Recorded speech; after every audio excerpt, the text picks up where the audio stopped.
Student, मैं वीर सिंह आपका triple C family में स्वागत करते हैं। और मैं फिर आपके बीच में आया हूं और जब भी आता हूं तो कुछ ना कुछ लेकर आता हूं।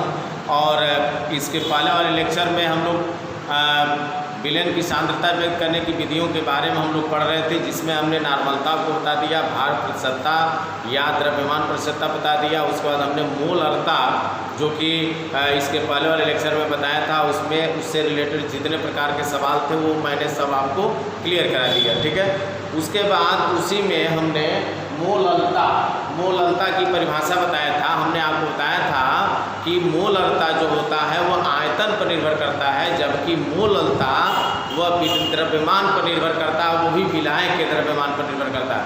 हमने आपको परिभाषा बताया था कि प्रति किलोग्राम विलायक में उपस्थित विलेय के मोलों की संख्या को हम क्या कहते हैं, विलेन की मोलरता कहते हैं। और मोलरता को स्मॉल m से लिखते हैं। और मोलरता बराबर बताया गया था कि विलेय के मोलों की संख्या बटे विलायक का आयतन, विलायक का द्रव्यमान बताया गया था। ठीक है, तो ये याद रखिएगा, मोलरता जो है वह द्रव्यमान पर निर्भर करता है, जबकि मोलरता जो है आयतन पर निर्भर करता है। तो आइए सवाल हम लोग देखते हैं। और जो मोलरता से रिलेटेड सवाल यहाँ आपको बताने चल रहे हैं। दिया 24 ग्राम अमोनियम सल्फेट, 24 ग्राम अमोनियम सल्फेट दिया NH4 का होल्ड बाई SO4 500 ग्राम जल में गुना हो तो विलेन की मोलरता क्या होगी। अब ध्यान दीजिएगा, ये कह रहा 24 ग्राम अमोनियम सल्फेट 500 ग्राम जल में घुला है। इसका मतलब विलेय कौन है? जो घुलता है वही विलेय होता है, और जो घोलता है वो क्या होता है? विलायक होता है। तो हम स्पष्ट देख सकते हैं कि अमोनियम सल्फेट ही क्या है? विलेय है। तो लिखेंगे विलेय, विलेय का नाम है NH4 का होल्ड ट्वाइस SO4। विलेय का द्रव्यमान लिखे, चाहे भार लिख सकते हैं। विलेय का द्रव्यमान,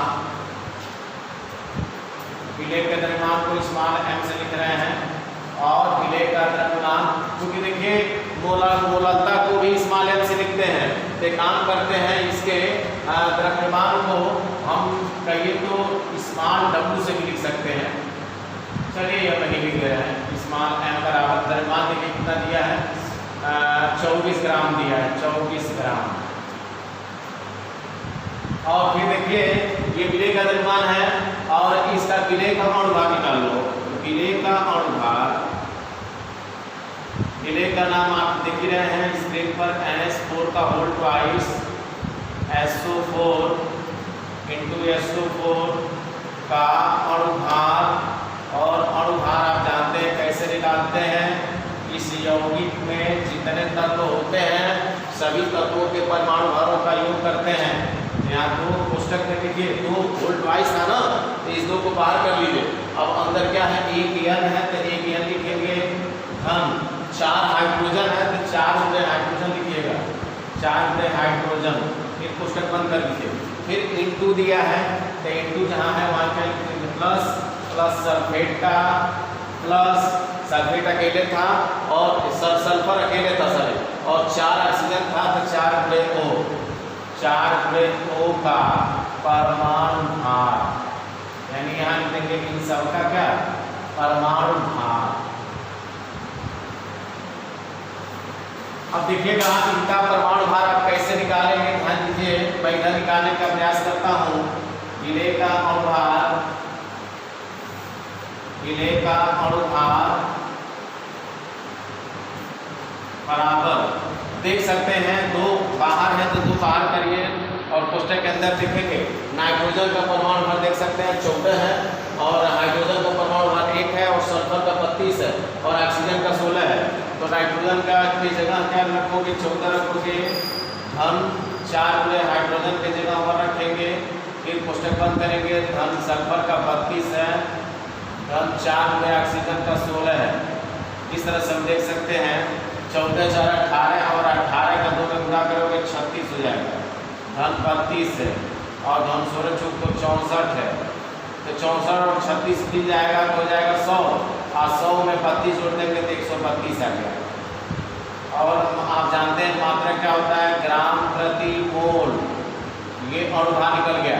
अच्छा ये बताइए, बार बार आपको बताया जा रहा है कि मोलों की संख्या भी चाहिए। तो जब विलेय का भार क्लियर है या विलेय का द्रव्यमान क्लियर है तो विलेय का अनुभार भी क्लियर है और सूत्र होता है भार बटे अनुभार। तो यहाँ द्रव्यमान की जगह सबसे बेस्ट रहेगा भार ही लिख दीजिए, विलेय का भार और भार को स्मॉल w से लिख दीजिए, ये बेस्ट रहेगा। तो स्मॉल w बराबर हो जाएगा 24 ग्राम। अब यहाँ से निकालेंगे विलेय के मोलों की संख्या। तो विलेय के मोलों की संख्या, विलेय के मोलों की संख्या और मोलों की संख्या को आपको पता है किससे लिखते हैं, स्मॉल n से। और n बराबर सूत्र होता है भार बटे अनुभार। तो भार को हम स्मॉल w से लिखेंगे और अनुभार को स्मॉल m से लिख सकते हैं, या ऐसे सूत्र ही लिख दीजिए। अगर आपको सूत्र में दिक्कत है तो ऐसे लिख सकते हैं भार बटे अनुभार, हिंदी में लिख सकते हैं भार बटे अनुभार। आपको कंफ्यूजन ना हो, नहीं तो आप कहेंगे कि भाई मूललता को भी स्मॉल m ही से लिख रहे हैं और भार को भी स्मॉल m ही से लिख रहे हैं और भार ये द्रव्यमान को भी स्मॉल m से लिख रहे हैं, कंफ्यूजन ना हो। हमने यहाँ भार को स्मॉल w से लिख दिया और अनुभार को अनुभार ही लिख दिया। वैसे अनुभार को m से व्यक्त करते हैं, ये याद रखिएगा, कैपिटल M से। तो अनुभार ही रख दीजिए और मूलों की संख्या का सूत्र होता है भार बटे अनुभार। और भार का मान आप देख सकते हैं, भार कितना था 24 ग्राम था बटे अनुभार कितना है 132 है। और इसको आप चाहें तो काट सकते हैं, 4 से काटें तो 4 छके 24 हो जाएगा और 4 के 12 होगा और 4 के 12 होगा। 4 छके 24, 4 छके 24 6 हो गया और 4 के 12 एक बचेगा, फिर 4 के 12 फिर 3 से काट सकते हैं। तो आप काटेंगे तो हो जाएगा 3 दूनी 6 और 3 एकम 3 3 एकम 3 यानी 2/11 हो जाएगा। ये आपका मोलों की संख्या हो गया। अब देखिएगा विलायक का द्रव्यमान, विलायक का द्रव्यमान निकालेंगे। विलायक का द्रव्यमान देख सकते हैं कितना है, 500 ग्राम है, 500 ग्राम। इस ग्राम को देखिएगा परिभाषा आपको बताया गया था कि प्रति किलोग्राम विलायक में विलेय के मोलों की संख्या, ये किलोग्राम में नहीं है, ये ग्राम में। इस ग्राम को किलोग्राम में बदलने के लिए क्या करेंगे, 1000 से भाग कर दीजिए तो 0000 कट जाएगा, 5 दूनी 10 अर्थात 1/2 और ये ग्राम हो गया, किलोग्राम सर। अब ये हो गया किलोग्राम, ठीक है। 500 ग्राम को आप जानते ही हैं, 500 ग्राम का मतलब आधा किलो और आधा किलो मतलब 1/2 किलो, ठीक है। अब आइए इसकी मोललता निकाल लेते हैं। विलेय की मोललता लिखेंगे, विलेय की मोललता, विलेय की मोललता, विलेय की मोललता m बराबर क्या होता है, विलेय के मोलों की संख्या बटे विलायक का द्रव्यमान। तो लिखेंगे विलेय के मोलों की संख्या बटे विलायक का द्रव्यमान, बटे विलायक का द्रव्यमान।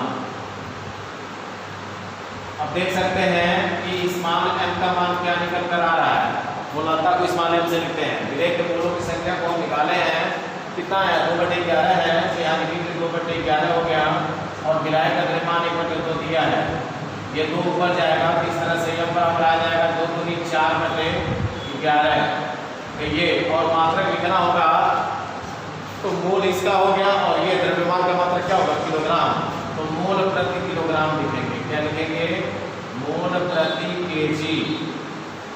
आपको याद होगा कि अभी इसके पहले वाले लेक्चर में जब मैं मोललता बता रहा था तो वहाँ मैं बताया था चूँकि यहाँ विलयन का आयतन आ रहा था, तो जब विलयन का आयतन आता था तो हम लोग लिखते थे मोल प्रति लीटर।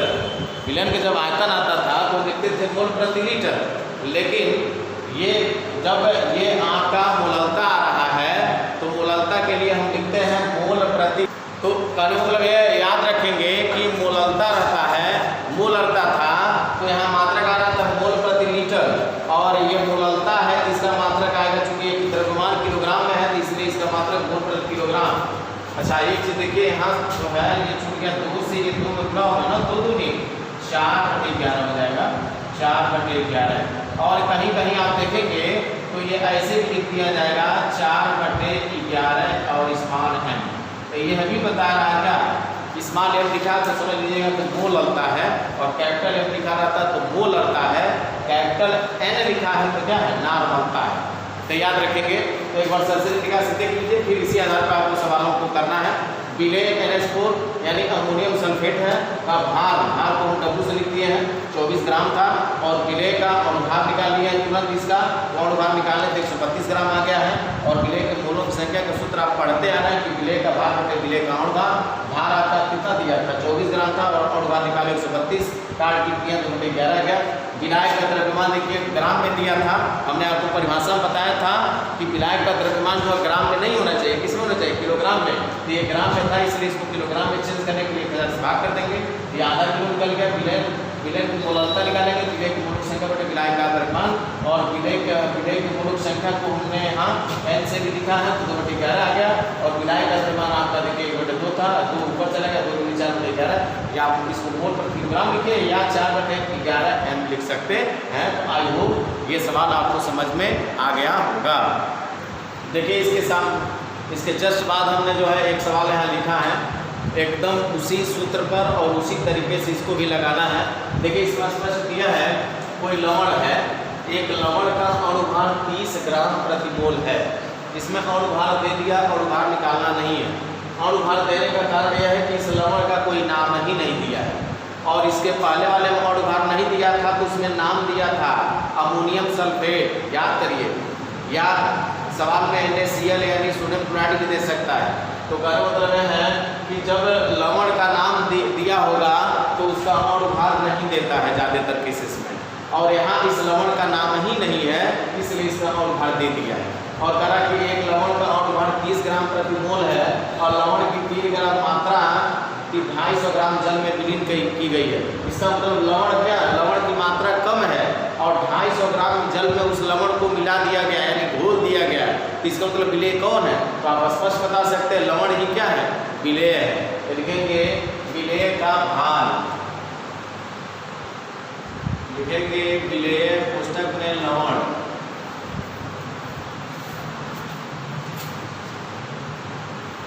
विलेय का भार, यहाँ लिखिएगा भार दिया 3 ग्राम, 3 ग्राम हो गया, यानी भार को स्मॉल W से लिख सकते हैं, स्मॉल W का 3 ग्राम हो गया। और विलेय का अणुभार देखिए, तो लिखेंगे विलेय का अणुभार, विलेय पुस्तक में लवण का अणुभार,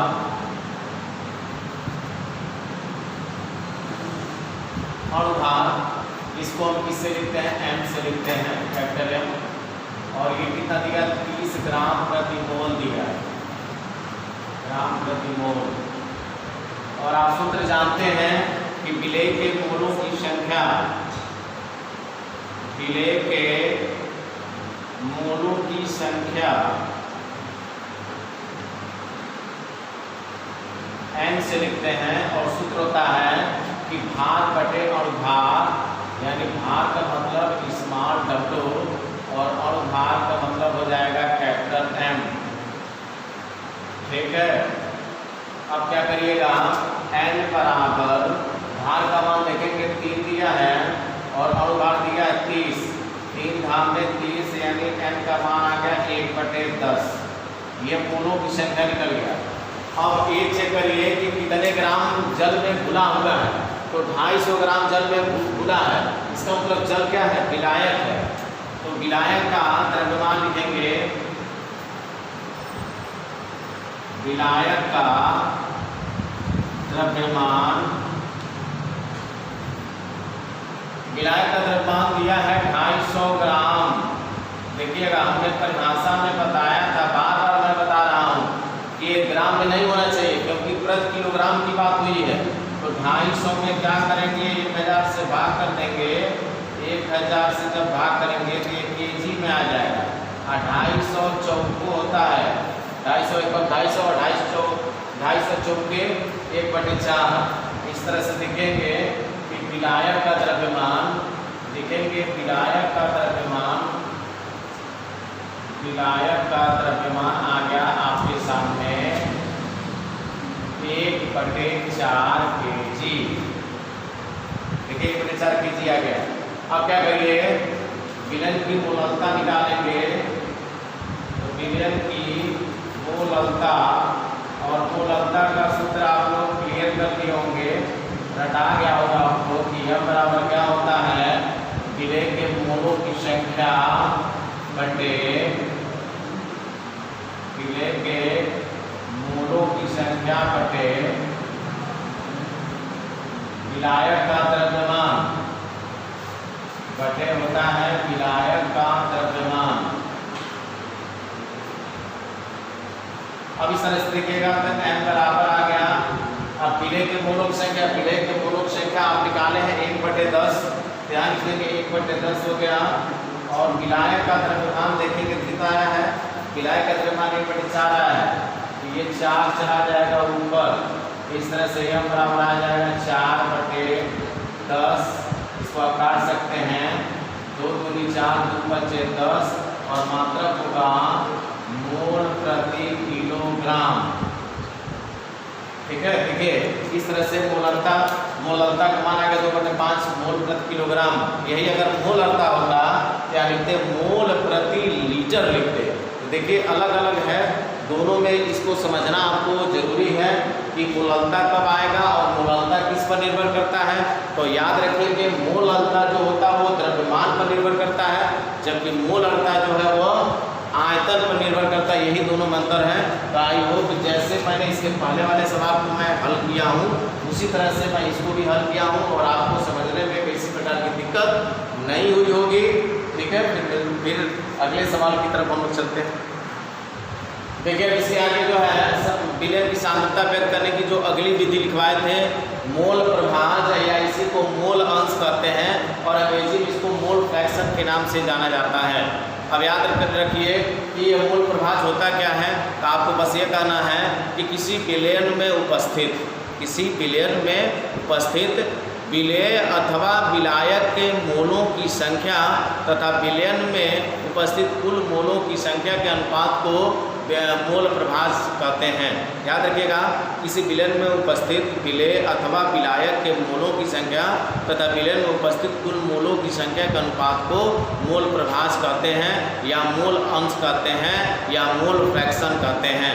तो आई होप ये चीज़ आपको क्लियर हो रही होगी कि एक बार और मैं रिपीट कर रहा हूँ, किसी विलयन में उपस्थित विलेय अथवा विलायक के मोलों की संख्या तथा विलयन में उपस्थित कुल मोलों की संख्या के अनुपात को मोल प्रभाज, मोल फ्रैक्शन या मोल अंश के नाम से जाना जाता है।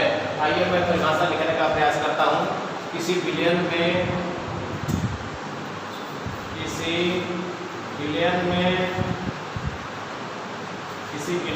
उपस्थित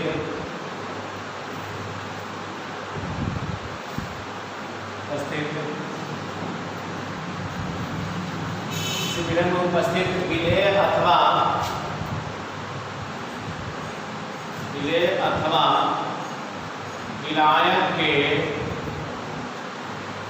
अथवा विलायक के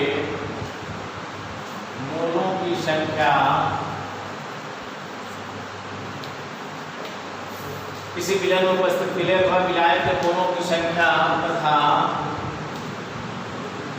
विलयन में उपस्थित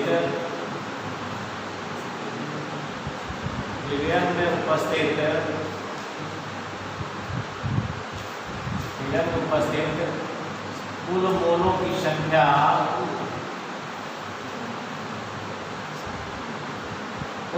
की संख्या के अनुपात को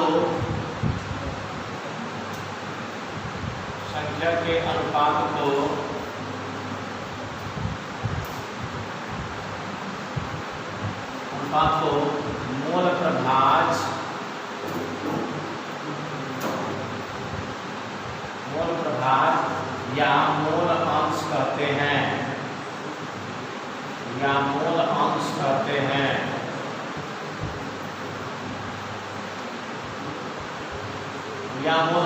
देखिए स्पष्ट है, किसी विलयन में उपस्थित विलेय अथवा विलायक के मोलों की संख्या तथा विलयन में उपस्थित कुल मोलों की संख्या के अनुपात को मोल प्रभाज या मोल अंश कहते हैं। अब यहाँ लिखते हैं, यदि विलेय के किसी विलयन में, ऐसे लिखते हैं, यदि किसी विलयन में यदि किसी विलयन में विलय के मोलों की संख्या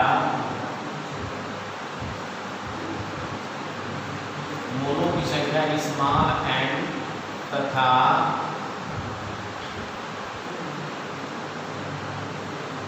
विलायक के मोलों की संख्या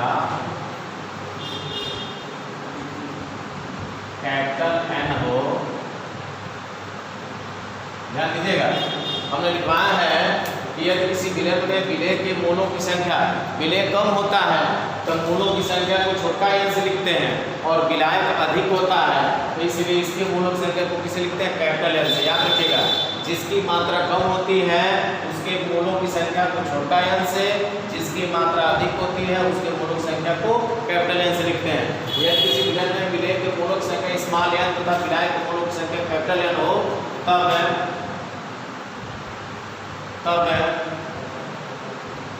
तब विलय का मोल प्रभाज, अगर विलय का मोल प्रभाज पूछेगा क्या करिएगा, विलय का मोल प्रभाज बराबर विलय के मोलों की संख्या, विलय के मोलों की संख्या बटे विलयन में उपस्थित कुल मोलों की संख्या। देखिएगा, परिभाषा के हिसाब से अगर विलय का मोल प्रभाज निकालना होगा तो विलय का मोल प्रभाज और विलय के मोलों की संख्या बटे विलयन में उपस्थित कुल मोलों की संख्या, या फिर हम इसको लिख सकते हैं कि विलय के मोलों की संख्या, विलय के मोलों की संख्या बटे, आप बताइए कि विलयन में कौन कौन दो यौगिक होते हैं या दो पदार्थ। तो आप कहेंगे विलयन में दो पदार्थ कौन कौन होते हैं, तो आप कहेंगे कि विलय और क्या होता है, विलायक। तो विलयन की जगह हम लिख सकते हैं क्या करके, विलय प्लस, तो भाई विलयन में दो ही चीज होता है, विलय और विलायक होता है। तो विलयन में उपस्थित कुल मोलों की संख्या का मतलब है कि विलयन में जब दो ही होते हैं, विलय और विलायक पदार्थ ही तो होते हैं ना, तो यानी इसका मतलब विलय के मोलों की संख्या प्लस विलायक के मोलों की संख्या, विलायक के मोलों की संख्या।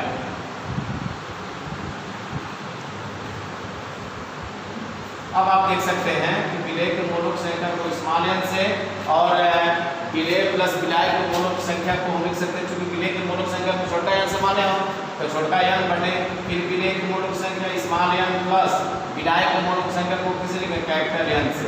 इस तरह से n बटे small N plus capital N आपका आ गया, ये विलय का मोल प्रभाज। याद रखिएगा, यानी विलय का मोल प्रभाज होगा तो ऊपर विलय के मोलों की संख्या बटे विलयन में उपस्थित कुल मोलों की संख्या। तो याद रखिएगा, विलयन में वही पदार्थ होते हैं, विलय और विलायक, और विलय के मोलों की संख्या को स्मॉल एन से, विलायक के मोलों की संख्या को कैपिटल एन से। इसी प्रकार अगर हमको विलायक का निकालना हो, इसी प्रकार विलायक के मोलों की संख्या, विलायक का मोल प्रभाज, ध्यान दीजिए, विलायक का मोल प्रभाज बराबर, जब विलायक का निकालना होगा, जैसे विलय का है तो ऊपर विलय के लिखेंगे और विलायक का है तो ऊपर विलायक का लिखेगा, कि विलायक के मोलों की संख्या, विलायक के मोलों की संख्या बटे विलयन, विलयन में उपस्थित कुल मोलों की संख्या। आप विलयन में दो होते हैं, कौन कौन, विलय प्लस विलायक, ऐसे लिख सकते हैं नीचे, विलय प्लस विलायक, विलय प्लस विलायक के मोलों की संख्या,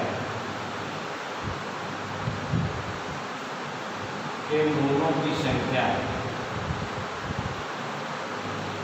इस तरह से एक सूत्र मिलकर आ गया कि विलायक का मोल प्रभाज, विलायक का मोल प्रभाज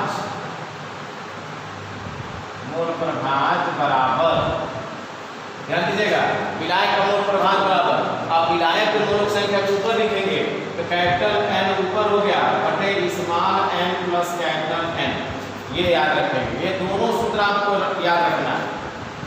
यानी अगर विलय का कहेगा तो स्मॉल एन बटे small N plus capital N होगा, और विलय का कहेगा तो कैपिटल एन बटे small N plus capital N होगा। तो एक बार और मैं आपको सरसरी निगाह से समझा देता हूँ, कुछ है नहीं, परिभाषा आपको जानना है, परिभाषा भी कभी कभी आ जाता है, लेकिन सवाल एकदम इम्पॉर्टेंट है, वेरी वेरी इंपॉर्टेंट। इससे रिलेटेड सवाल जरूर आते हैं परीक्षा में, इसलिए ध्यान से इसको देखिएगा। तो ये परिभाषा आसान है, बस आप ये कहिएगा किसी विलयन में उपस्थित, विलयन में दो होते हैं, विलय और विलायक होते हैं, तो आप कहेंगे कि किसी विलयन में उपस्थित विलेय अथवा विलायक के मोलों की संख्या तथा विलयन में उपस्थित कुल मोलों की संख्या के अनुपात को हम क्या कहेंगे, मोलर प्रभास कहते हैं या मोल अंश कहते हैं, वही मैं परिभाषा लिखा हूँ।